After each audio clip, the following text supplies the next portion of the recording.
El invitado de esta noche es candidato presidencial del partido Alianza País.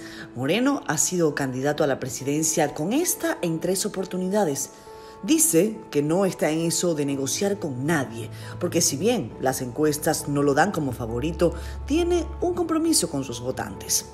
¿Acertado o no? Ese es Guillermo Moreno, abogado destacado, profesor, ex procurador general de la República y uno de los dirigentes que un amplio sector de la izquierda dominicana propone para dirigir el país. Tuvimos una interesante conversación con él y aquí lo ven. Ya lo vieron ustedes, amigos. El invitado de esta noche es un invitado de lujo, el señor Guillermo Moreno, candidato a la presidencia de la República por el partido Alianza País. Para mí es un placer conversar con usted esta noche. Señor Guillermo, ¿cómo le gusta a usted que uno lo llame? ¿A usted le gusta que uno lo llame Guillermo, que le guste, que le llame abogado, que le diga doctor? ¿Cómo le gusta? Guillermo es lo más franco y lo más directo. ¿Y así lo llaman sus amigos? Sí, bueno, mis amigos me llaman Guillermo, sí, pero normalmente en política me dicen mucho el doctor, me dicen también Moreno, el Ajá. doctor Moreno, pero te voy a confesar algo, Dígame. en el plano íntimo, Ajá. por ejemplo, Aura me dice Guillo, ¿Quién? mi esposa, Aura. Ajá, Aura. Mis hermanas me dicen Guillo también. Digamos que es eh, el nombre de familia que más común. Ok. Ese es el mote que le han puesto, ¿no? Pero Sí, en buena lid. desde muy pequeño, pero de mucho cariño, tú sabes, tiene una carga de cariño y de afecto Qué bueno. familiar. Mi madre me llama así también. Qué bien, qué bien. Me alegra que además podamos conocer algo de su intimidad. Usted sabe que este programa, siendo honestos, eh, tiene eso. La idea es, yo estoy en mi casa. ¿Usted está en su casa? Sí, ahora estoy en la Ah, casa. Y bueno, estoy así con traje porque llegué de una actividad, estaba así y para no perder tiempo dije, déjame ir ya. así, pues, Ah, quedarme así. no, pero usted es de los que se quita los zapatos cuando llega. Bueno, todavía no realmente. Se lo Sí, digo porque yo he tenido que sí hacerlo. me gusta ponerme muy fresco, Ok. muy fresco. Ya, ¿no? Y en esta época más, con este calorón que hay en la República Dominicana propio del verano, pues uno también se pone fresquito en casa. Doctor Moreno, qué gusto que conversemos porque además faltan muy pocos días para las elecciones presidenciales a las que estamos convocados los que residimos en este maravilloso país, los dominicanos. Lamentablemente, bueno, yo soy extranjera, no puedo votar todavía para la presidencia de la República y tengo la fe de que en algún momento yo podré votar así sea por alguna alcaldía. ¿Usted piensa que eso será posible? Eso habría que hacer evidentemente una reforma constitucional, pero no sé si usted coincide conmigo en eso. Bueno, aquí la Constitución permite incluso que determinadas funciones a alcalde puedan ser desempeñadas por extranjeros. No, no, pero yo no estoy diciendo para yo participar, digo No, para pero participar como estoy electora. diciendo hasta dónde llega la Constitución nuestra. Es Ya, decir, posibilita que un extranjero, después de un determinado tiempo, de unos 10 años de residencia sí. en el país, pueda incluso optar en una comunidad a esos, en esas funciones del gobierno municipal. Pero ¿no cree usted que sería positivo que tal vez los extranjeros que tengan así también mucho tiempo viviendo acá en el país puedan votar, puedan elegir a sus, por ejemplo, a sus alcaldes? Quizás no al presidente de la República, y eso uno lo comprende, pero quizás a los alcaldes, que es el gobierno local, el más inmediato, ¿no? Bueno, esa es una reforma que incluso aquí no se ha planteado. Mm. Sería un tema también, no Sería un deja de... tema calientísimo. Sí, claro, claro. Sobre todo porque como somos una isla compartida por dos países y además se da la realidad de que muchos extranjeros no tienen un estatus legal definido, Correcto. entonces siempre podría ser un tema de conflicto.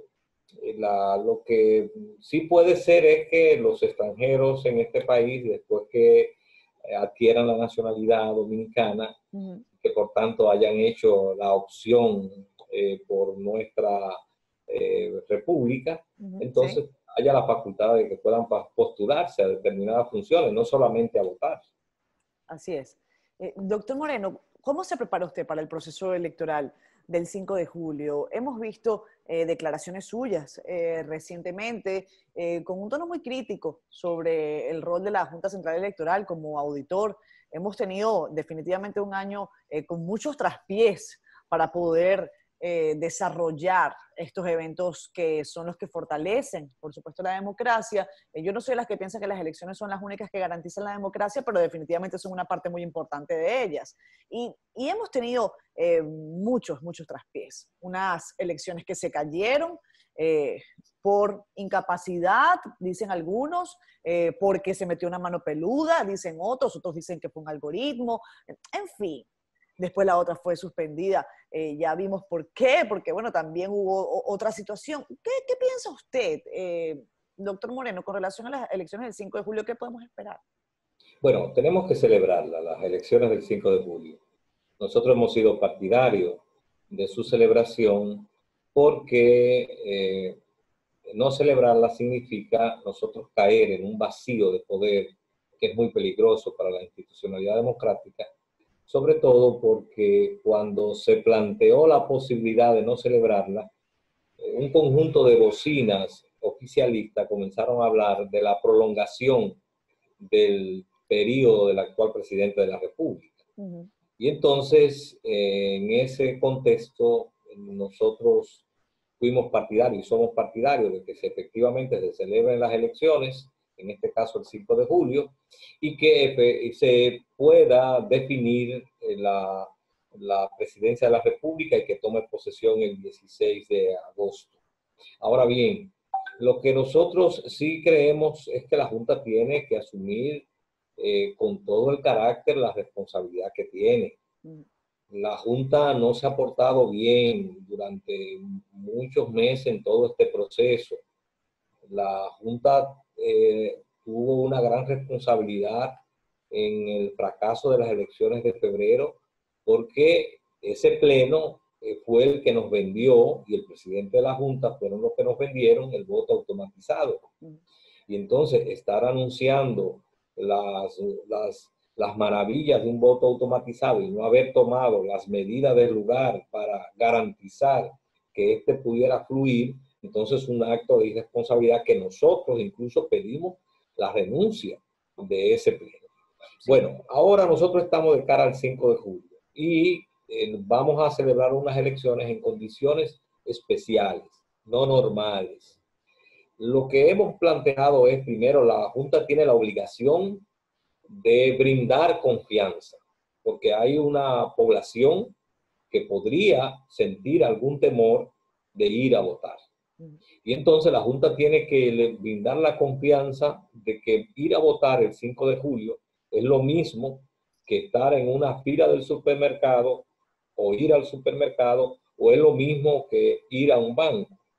En ese contexto, la Junta tiene que mostrar que efectivamente en las elecciones del 5 de julio se van a seguir un protocolo sanitario lo suficientemente riguroso que no habrá ningún riesgo para nadie de votar. Y eso tiene que haber, primero, una campaña de publicidad muy clara. Debe, incluso nosotros, cuando fuimos a una reunión del Pleno, que se reunió con todos los presidentes de los partidos, o con una parte de los presidentes, una de las cosas que sugerimos es que esa campaña de confianza que debe dar la Junta debía ser encabezada y explicada por epidemiólogos, por médicos de prestigio, que le brindaran a la sociedad dominicana la garantía de sus conocimientos de que efectivamente se puede votar el 5 de julio en una fila, guardando la distancia física, llevando las mascarillas y además de eso, utilizando las medidas de higiene y que no había ningún riesgo. Es decir, la Junta ahí tiene una gran responsabilidad. Ahora bien, eso es lo sanitario. La otra responsabilidad es que la Junta tiene que garantizar la legalidad electoral. Este es un país donde las instituciones normalmente funcionan al margen de la legalidad. Y entonces se crean situaciones como la que acabamos de vivir con candidata vicepresidencial del partido oficial, que al mismo tiempo de ser candidata vicepresidencial estaba presidiendo toda la oficina de asistencia social del Estado, es decir, y del gobierno.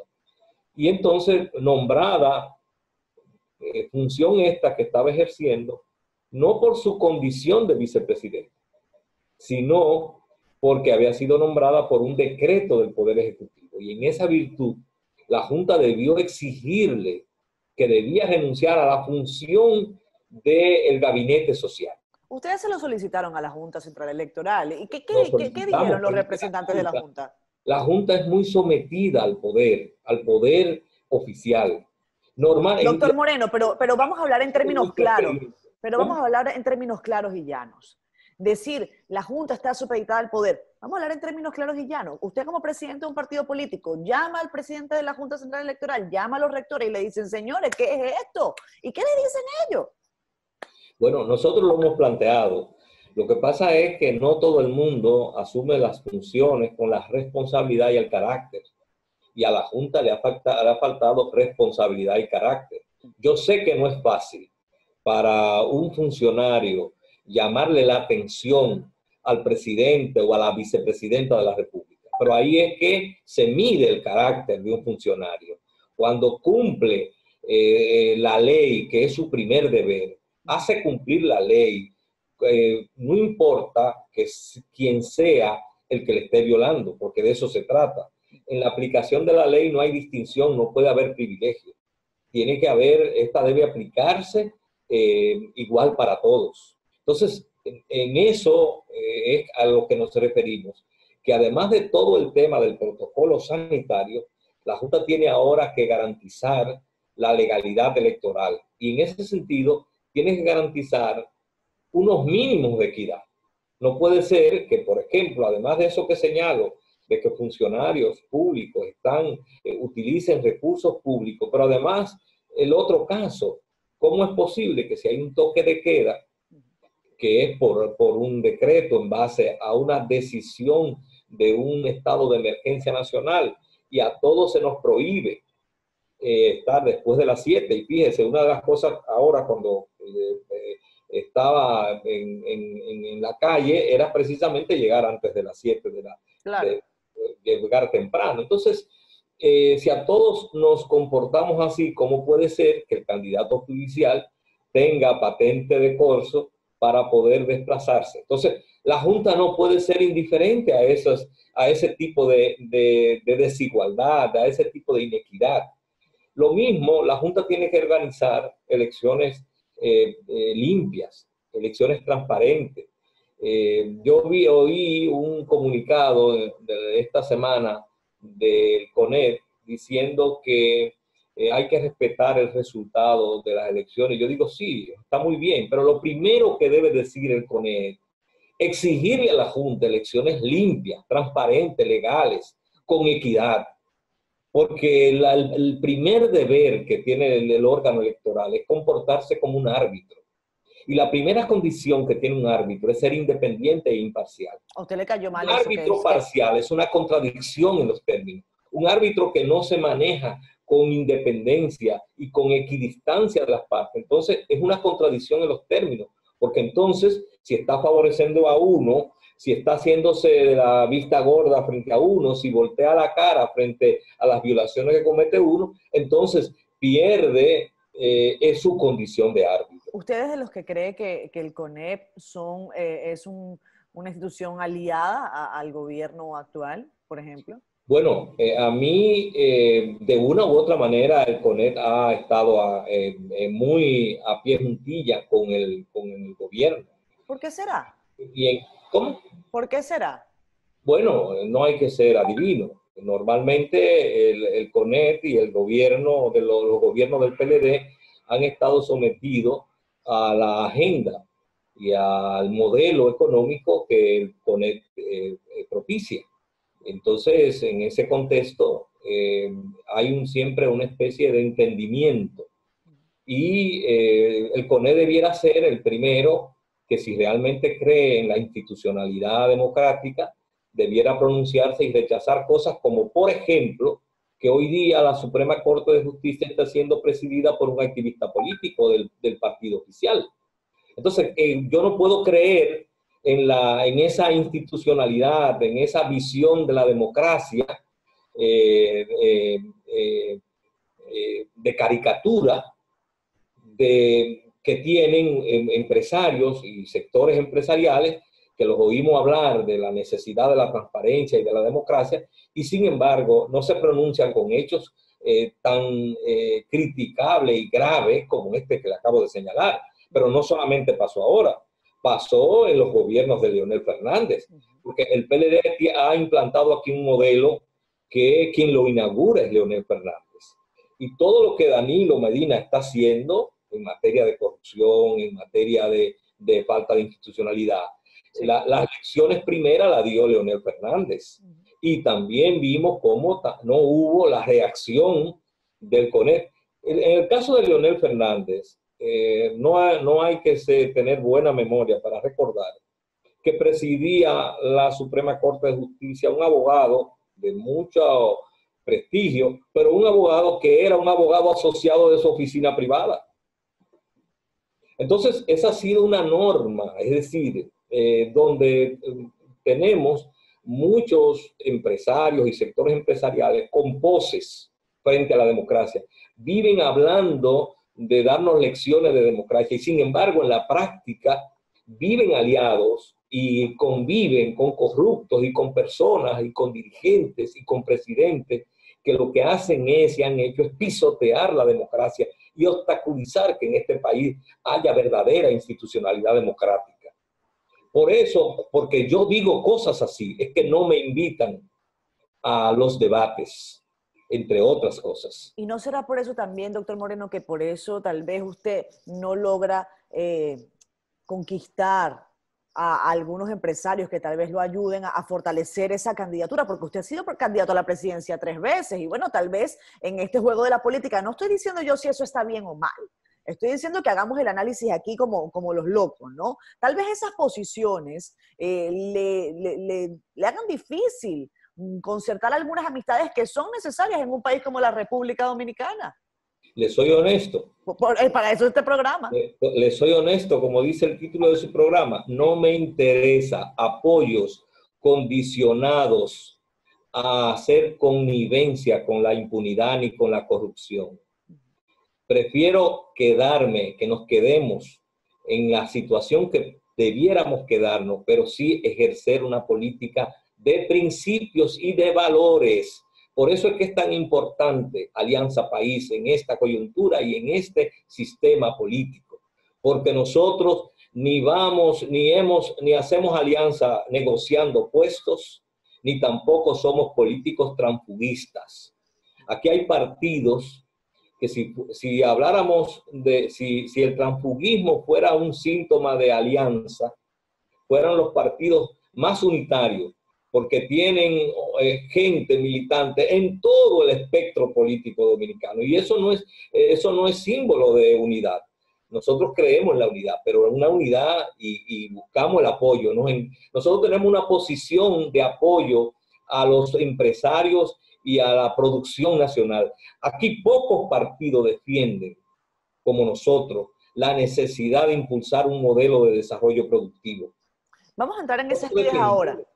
Ahora, sí, defendemos un modelo de desarrollo productivo, pero empresarios responsables, no solamente responsables en su producción, que respeten el medio ambiente, sí, que respeten las comunidades donde están, que si son productores agropecuarios no envenenen los ríos con insecticidas, que si son minas que no echen cianuro para dañar la fauna. Nosotros creemos en un modelo de desarrollo productivo, pero con responsabilidad. Y si los empresarios quisieran al mismo tiempo apoyar una propuesta como Alianza País, nosotros con los brazos abiertos, pero no cedemos en nuestros principios. Nosotros creemos que este país necesita de institucionalidad democrática, pero de verdad, no una caricatura, porque lo que tenemos aquí, ese Congreso es una caricatura ¿Y qué grupo, qué sectores de esos empresarios lo señalan? ¿No? Viven negociando y viven agenciándose favores. Lo mismo, esa justicia, nosotros sabemos que carece de independencia. Nosotros propugnamos por una justicia verdaderamente independiente. Pero ¿qué hacen muchos de esos sectores corporativos? Que viven negociando con esa justicia para resolver sus problemas particulares. Entonces, son sepulcros blanqueados muchas veces, tienen doble moral, doble cara. Nosotros no practicamos la política así. Y entonces, en ese sentido, somos claros y transparentes en nuestra visión de las cosas. Doctor Moreno, vamos a hablar de muchos temas que a mí me gustaría irnos al fondo, empaparnos, como quien dice, y quiero que lo hagamos cuando regresemos de comerciales, para que no nos preocupemos tanto por el tiempo. Quiero que hablemos, porque yo también tengo que ser honesta, yo he revisado sus propuestas, he revisado algunas de sus ideas, con algunas coincido, con otras estoy diametralmente opuesta, pero de eso se trata, ¿no? De eso se trata. Esa es la democracia. Esa es la democracia. ¿Usted se imagina lo aburrido que fuera la vida, un país? Ay, sí. Todos pensáramos igual. Estoy de acuerdo con usted. Ahora, la democracia tiene que ser manejada con diferencia de ideas, pero lo importante es que seamos capaces de ser tolerantes con aquel que disiente de nosotros, o nosotros con el que disiente. Tolerancia, buena palabra. Ya venimos. Venimos con Guillermo Moreno. Ya venimos.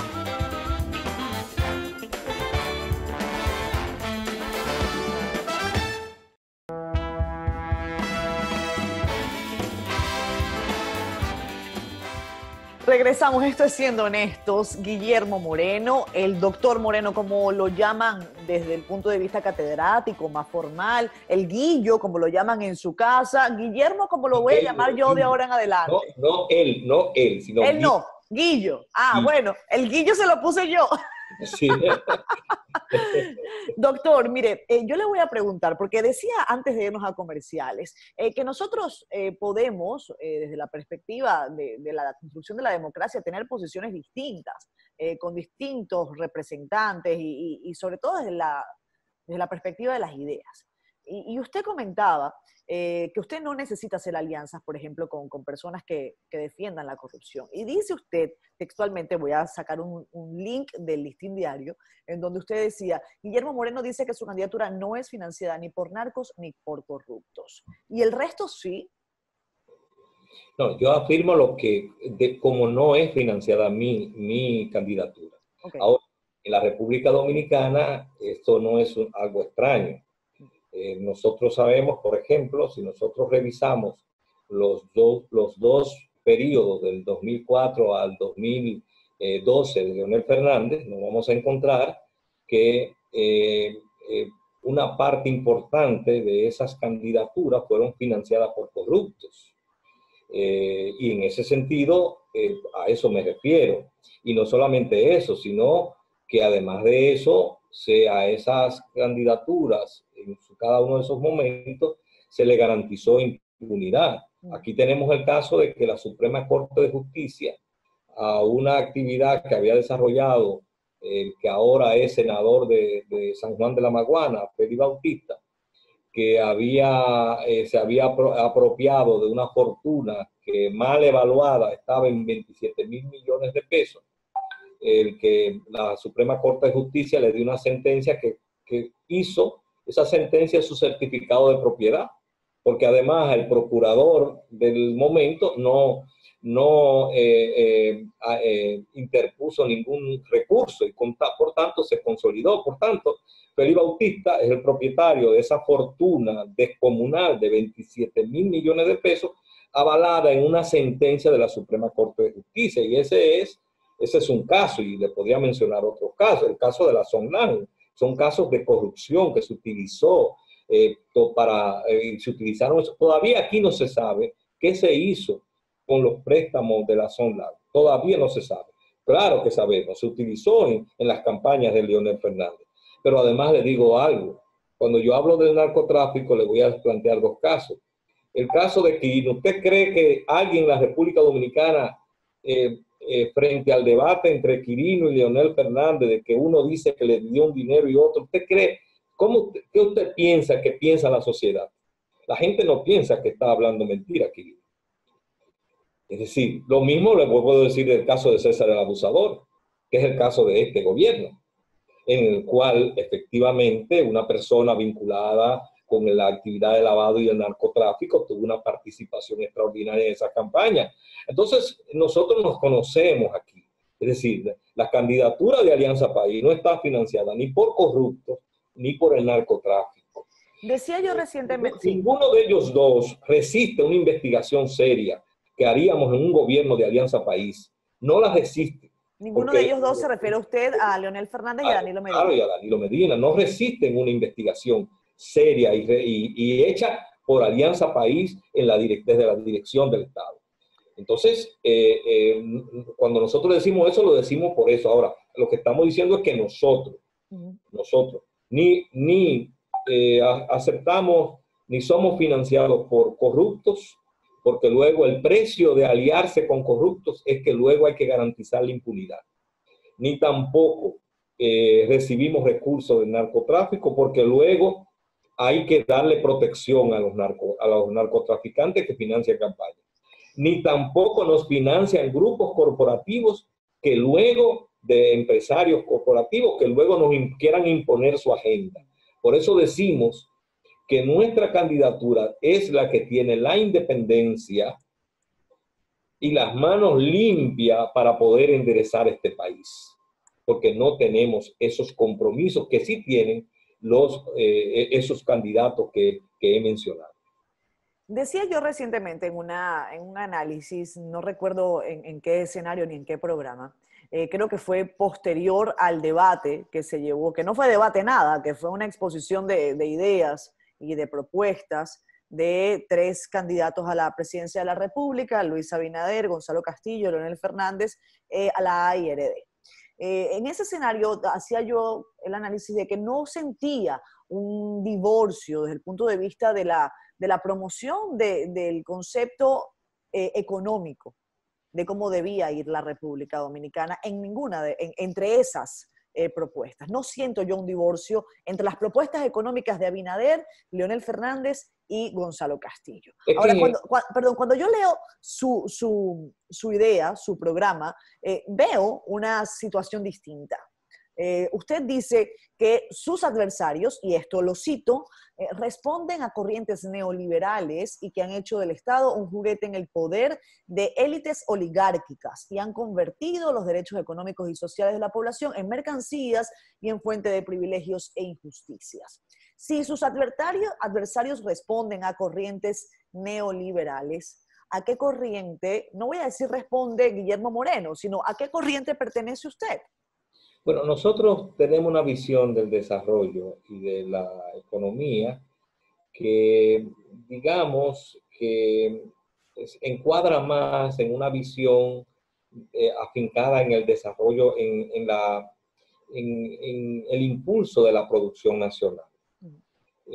Nosotros nos concebimos como una propuesta progresista, y eso lo que queremos decir con eso es que nosotros vemos que la economía, todo lo que tiene que ver con la producción, la generación de riqueza, tiene que estar vinculado a la justicia social.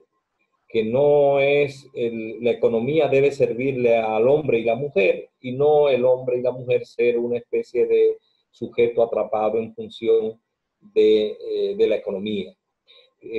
Insistimos mucho en que la dirección de nuestra sociedad no puede descansar en esa visión neoliberal que nosotros identificamos que se ha impuesto en la República Dominicana.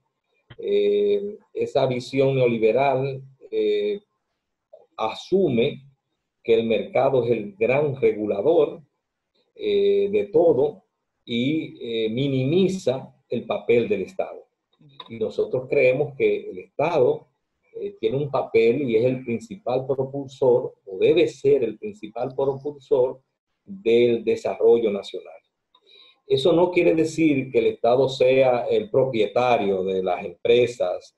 No estamos hablando de un capitalismo de Estado. Estamos hablando de que el Estado debe definir políticas y debe jugar un papel en el impulso del desarrollo nacional. Por ejemplo, para nosotros, el desarrollo, lo que aquí hay en la República Dominicana, es un modelo de crecimiento macroeconómico. Correcto. Todos los años hay un crecimiento macroeconómico, pero ese crecimiento macroeconómico no es desarrollo. Es decir, es un crecimiento macroeconómico que no produce desarrollo humano. ¿Por qué? Porque ese crecimiento económico, que nos coloca en los primeros lugares de crecimiento de América Latina, pero se traduce con concentración de la riqueza, al mismo tiempo precariza los salarios, posibilita, en vez de crear trabajo decente, crea mucha informalidad, ha privatizado los derechos, y si algo ha quedado claro es ahora en esta pandemia de lo que es privatizar, por ejemplo, el derecho a la salud, en el cual la salud, la baja inversión que se ha hecho en materia de salud, ha quedado al desnudo. Esa privatización de la salud tiene también como condición que el sistema de salud, como está precisamente privatizado, es un sistema que funciona de manera reactiva frente a la enfermedad. Y nosotros propugnamos, y eso solamente lo puede asumir el Estado, por una visión de promoción de la salud, no de reacción frente a la enfermedad. Promoción de la salud significa que nosotros vamos a impulsar la salud preventiva, vamos a impulsar la atención primaria, creemos en el médico de barrio que viva en las comunidades y que al mismo tiempo pueda prever las enfermedades de las personas que viven en el barrio, que viven en la comunidad. Y eso no significa que no haya hospitales para reaccionar frente a la enfermedad, pero ese es el segundo, el tercer, el cuarto nivel. Pero el primer nivel tiene que ser la prevención y promoción de la salud y al mismo tiempo la atención primaria. Incluso nosotros afirmamos que esa es la forma más barata de atender y de satisfacer las necesidades de salud de la población, porque al Estado le sale mucho más barato prevenir las enfermedades cardíacas, estimulando una buena alimentación, estimulando el ejercicio. Le sale mucho más barato que tener que actuar siempre en situaciones de crisis, cuando hay un ACV, cuando hay un ataque al corazón, que ya son situaciones de crisis que son costosísimas. Entonces, le decía yo, sí, entiendo eso. Esta visión que está presente en esta visión neoliberal de que privatiza la salud. Lo mismo podemos decir de la educación. ¿Quiénes tienen educación de calidad en la República Dominicana? A pesar de que estamos invirtiendo el 4% del Producto Interno Bruto, ¿quiénes tienen realmente educación de calidad? Quienes pueden pagar en centros en los cuales hay todas las plataformas y las condiciones, y entonces la clase media dando todos los saltos del mundo, haciendo esfuerzos extraordinarios, teniendo pluriempleo para garantizarle a sus hijos una educación de calidad, tienen que enviarlo a un centro privado. Y sin embargo, se está creando, hay como dos repúblicas en educación. La república de los que tienen educación de calidad y la república de los que tienen una educación que no tiene esa calidad. Pero no ha sido por falta de recursos, doctor Moreno. No ha sido por falta de recursos, porque bueno... No, entonces ahí viene el otro elemento. Nosotros decimos, este es un régimen injusto y corrupto. Entonces, ¿cómo funciona este régimen? Cada vez que aquí hay un aumento, incluso por conquista de la sociedad, como pasó con el 4%, entonces lo que abre el gobierno, los funcionarios corruptos, lo que hacen es que abren una nueva cartera de negocios. Y entonces alrededor del 4% se abrió una nueva cartera de negocios. Y entonces resulta que se vendieron los solares sobrevaluados. Ha habido mucha corrupción en la construcción de escuelas. Fíjese que el mayor énfasis ha sido en la construcción de escuelas. Sí. Y hoy día nos encontramos con la realidad que no se invirtió los recursos en digitalizar la educación, en tener plataformas digitales, no porque alguien pudiera prever la pandemia, sino porque ya era parte necesaria para poder impartir una educación de calidad. Por eso en los colegios privados, sin saber que venía o no pandemia, había una plataforma digital y por eso pudieron aprovecharla y montarse en ella de una vez. También son otros maestros. El tema de los maestros se ha discutido mucho. Claro, pero también ese es otro aspecto. Una de las inversiones principales que debió hacerse con el 4% es precisamente en la capacitación docente. No solamente en los contenidos, sino también en manejar todo lo que es la tecnología de la información y la comunicación. De tal manera que, porque uno de los grandes contrasentidos que hoy tenemos en la educación, sobre todo pública, pero no solamente se da en la escuela, se da incluso en las universidades, es que los estudiantes manejan mejor la tecnología de la información y de la comunicación que los profesores. Entonces, ahí hay una contradicción, porque cuando resulta que si el profesor, el docente, está más atrasado tecnológicamente que el alumno, no tiene la autoridad de vida sobre el alumno. Claro. Y además tienen muchas veces dificultad para poder utilizar ese recurso tecnológico de manera eficiente, porque el estudiante lo maneja mejor. Yo fui decano de una facultad y recuerdo hace ya unos años, y recuerdo que cuando comenzaba todo el tema de la tecnología, del internet, había profesores que querían que se le prohibiera a los estudiantes el acceso. Entonces yo les decía, pero imagínense que le hubiéramos prohibido cuando Gutenberg que se imprimieran los libros. Nosotros no podemos ir en contra del avance. ¿Y que los profesores hubieran exigido? No, hay que seguir con los copistas, copiando a mano los libros. No, ya se había inventado la imprenta. Lo que tenemos es que a partir de esto, nosotros ver cómo entonces aprovechamos. Ahora es un gran aporte que los estudiantes tengan la posibilidad de investigar en Google y puedan conectarse con cualquier biblioteca del mundo. Pero necesitamos profesores que manejen esa tecnología y que puedan entonces dirigir el conocimiento para que a partir de esas realidades que los estudiantes pueden acceder a a las grandes bibliotecas. Doctor Moreno, mire, como este espacio me obliga a mí a tener que interrumpirlo, porque es que cuando estamos más cerquita es más fácil, porque yo te le hago una seña o al invitado y es más sencillo yo poder preguntar. Pero mire, para sumergirnos en el tema de cabeza, donde yo quiero llegar con el asunto del tema ideológico fundamental, a mí me interesa saber lo siguiente. Yo como ciudadana extranjera, cuando llegué a la República Dominicana, noté que hay un amplio sector del pueblo dominicano que tiene una particular inclinación hacia las ideas progresistas o de izquierda, ideas de esta índole.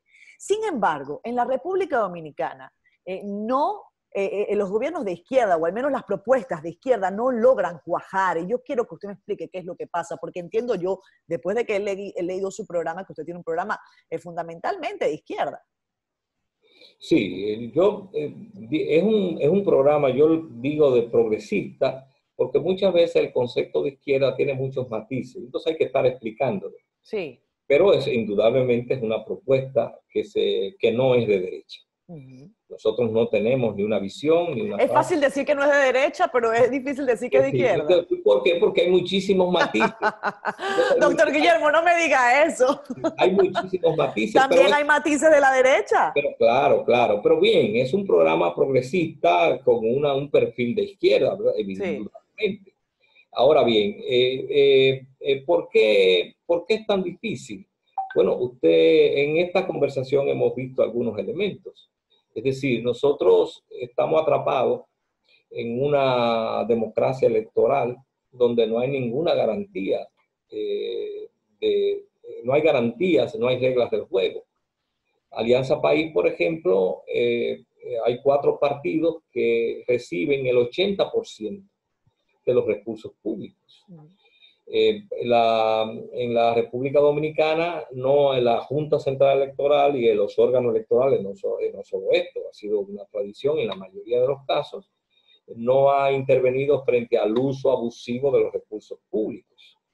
En la República Dominicana se ha impuesto un sistema electoral clientelista.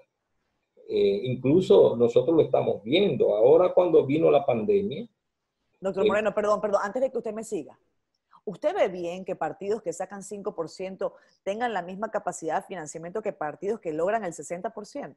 Bueno, lo que pasa es que la pregunta es previa. ¿Por qué hay partidos que se le hace difícil poder sacar más del 5%? Y es Pero porque no es un tema nada más económico. hay un sistema elaborado, electoral, con mucha inequidad. Por ejemplo, esos partidos que reciben el 80% de los recursos, sus candidatos reciben el bajilito y el cofrecito. Y una parte de ellos tienen el control del Estado. Y no hay un órgano electoral que le ponga límite al uso de los recursos públicos para hacer clientelismo. Lo estamos viendo ahora, en medio de la pandemia. Es decir, en un momento de una crisis como la sanitaria, como la que tenemos, nosotros como Alianza País propiciamos la formación de redes solidarias en las comunidades. No a nombre de Alianza País, sino que las comunidades se organizaran y se elaboraran formas solidarias de colaboración.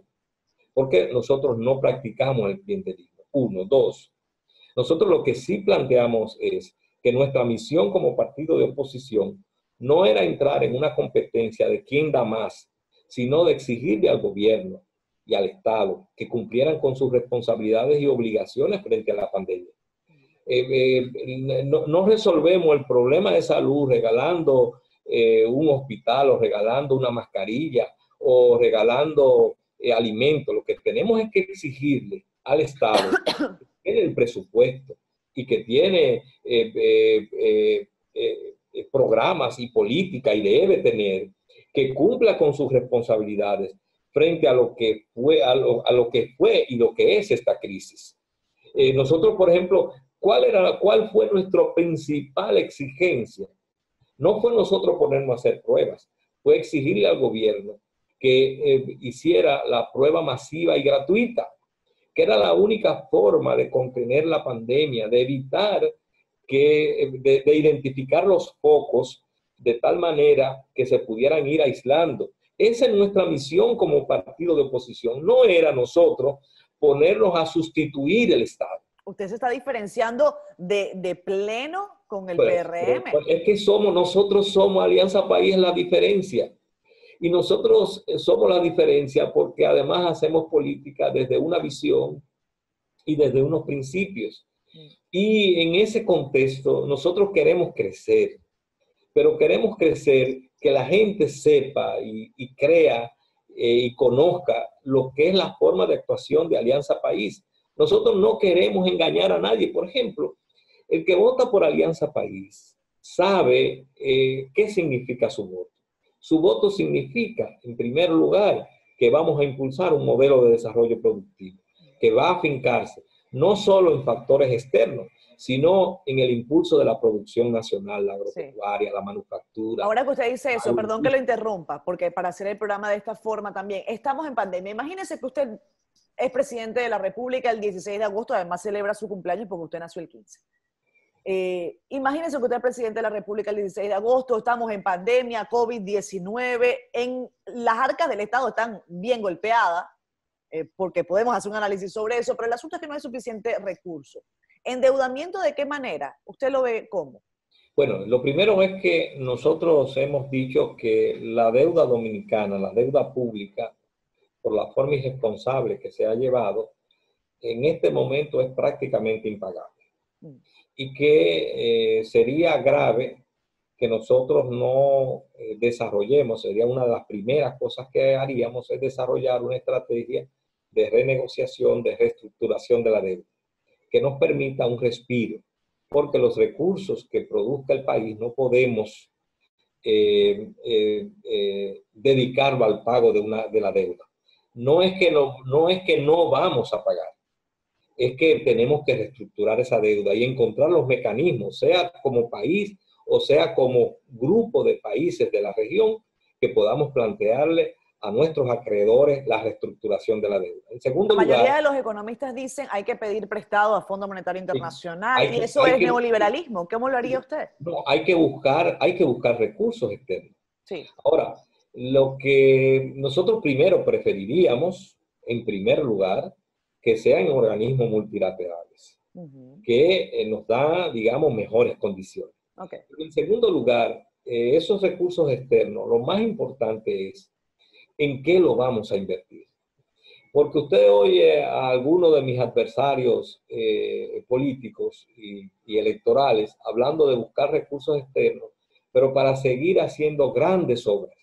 Y ya nosotros conocemos esa historia. Grandes obras aquí son grandes actos de corrupción. Tenemos la experiencia de Odebrecht. Es decir, aquí no hay modo de construir esas grandes obras que están acostumbrados los gobiernos del PLD sin que tenga un lastre de corrupción. Nosotros decimos no. Nosotros los recursos que busquemos es para hacer medianas y pequeñas obras que tengan un impacto inmediato en el bienestar de la gente. Por ejemplo, para nosotros es importante hacer inversiones públicas para reactivar la economía. ¿Pero qué? Nosotros preferimos hacer acueductos, porque no solamente estaremos creando fuentes de empleo, sino que le estaremos solucionando un problema vital a muchas comunidades que no tienen. Para nosotros es muy importante crear centros de atención primaria en las comunidades. Vamos a utilizar mano de obra, pero al mismo tiempo vamos a estar implementando la salud preventiva. Para nosotros es muy importante desarrollar, en vez de decir que vamos a construir 100.000 viviendas, nosotros quisiéramos desplegar brigadas para ir a reparar y a mejorar las condiciones de cientos y miles de viviendas que tienen piso de tierra, que tienen paredes de hojalata. Es decir, nosotros creemos que sí, que hay que buscar recursos internos primero, y en segundo lugar, posiblemente haya que buscar recursos externos. Pero, ¿hacia dónde entonces dirigir esos recursos para reactivar la economía? Porque es para eso, para reactivar la economía, para crear fuentes de empleo. Tiene que estar dirigido, en primer lugar, a que tenga un impacto en el bienestar de la gente. Y en segundo lugar, y esto es muy importante, a impulsar la producción. Nosotros creemos que hay que buscar la manera de reactivar la producción agropecuaria, que es necesario impulsar la agroindustria, es decir, agregarle valor a nuestras materias primas para tener una industria nacional, una producción nacional de productos agropecuarios. Entonces, para eso es que queremos buscar recursos, porque esos recursos que vamos a buscar, que vamos a inyectarle a la economía, que van a generar empleo, también van a generar unas condiciones diferentes de la situación que hoy vivimos. Cuando aquí se construyen, por ejemplo, estos grandes elevados que resuelven problemas, digamos, en muchos casos que lo que hacen es llevarnos más rápido al próximo tapón, porque al final quedamos atrapados. Sin embargo, eso no tiene impacto en la solución de esos problemas que tiene la gente. La gente aquí tiene necesidades de alumbrado eléctrico, tiene necesidades de calles, de contenes en muchas comunidades. Una de las cosas que nosotros hemos planteado de manera muy clara es, nosotros no nos gusta el modelo de turismo de enclave. Exclusivamente. Yo creo que debe haber ese turismo de enclave, es decir, donde el turista viene solo al hotel y a la playa, muy bien, ese es un gusto y tenemos que respetarlo. Pero nos gusta también un turismo que sea más integral. Claro. Este turismo integral que implica que el turista no solamente viene al hotel, sino que se desplaza en el territorio. Bueno, pero ¿eso qué requiere? Eso requiere que nosotros seamos capaces de invertir en las comunidades a donde se van a desplazar los turistas. Eso requiere que nosotros le brindemos la seguridad ahora sanitaria, pero también la seguridad pública a ese turista que quiere desplazarse. Cuando uno va a Europa, el turismo de Europa es un turismo normalmente de caminantes. Uno va a un hotel y se va desplazando de un hostal a otro hotel, a otro lugar y va visitando. ¿Por qué? Porque hay esas condiciones. Nosotros podemos hacer un turismo mucho más integral, pero eso es precisamente si somos capaces de invertir en mejorar el bienestar, que en obras pequeñas y medianas que mejoren la calidad de vida de la gente. Doctor Nosotros, Moreno, mire. por ejemplo, necesitamos invertir en pequeñas presas. ¿Por qué? Porque las pequeñas presas tienen grandes ventajas. No solamente son un mecanismo de conservar el agua para la producción, Sí. también son fuentes de producción de energía eléctrica. Y si combinamos esa producción de pequeñas presas con una utilización eficiente del agua, por ejemplo, de un sistema de regar por goteo o por medios presurizados y no por un sistema de riego, es decir, que aprovechemos con mucho mayor eficiencia el agua, que es un recurso vital. Si nosotros invertimos en esto, estamos realmente impulsando un desarrollo nacional y no un crecimiento macroeconómico que lo que hace es todos los años concentrar más la riqueza del país. Mire, tenemos que irnos a comerciales. Cuando regresemos yo quiero que hablemos picadito para que podamos abarcar la mayor cantidad de temas posibles. Como le comentaba, nos queda muy poco para el proceso electoral del 5 de julio. Yo creo que hay unos temas que son neurálgicos y que no podemos dejar de tocar acá en Siendo Honesto. ¿Ya se quitó los zapatos? No, todavía. Aproveche y quíteselo. Nos vemos ahora después de comercial.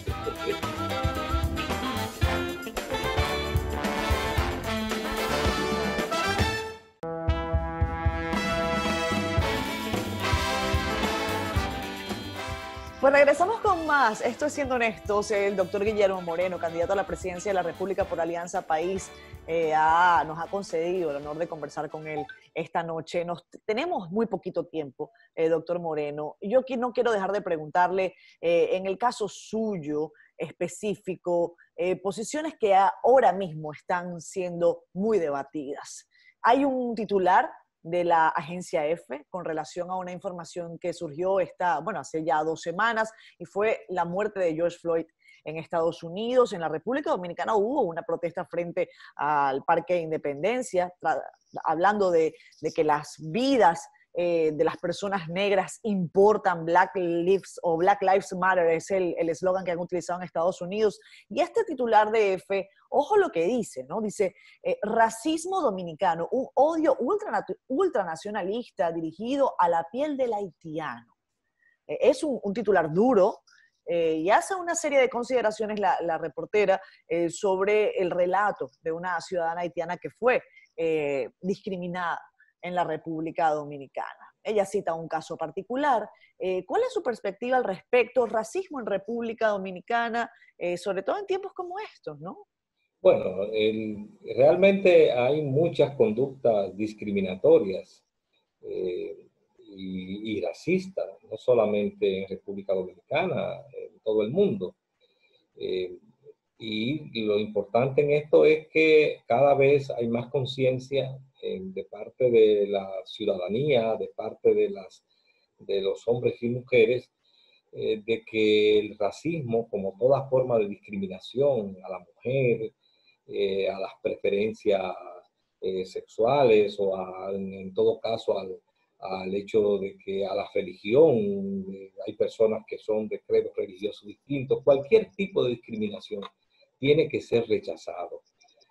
Nosotros tenemos que ser capaces de tener la capacidad de tolerancia frente al que es distinto o piensa distinto. ¿Pero usted cree que en República Dominicana hay un racismo que llega al tuétano? Hay determinadas prácticas, digamos, de discriminación, que son, que tienen manifestaciones incluso.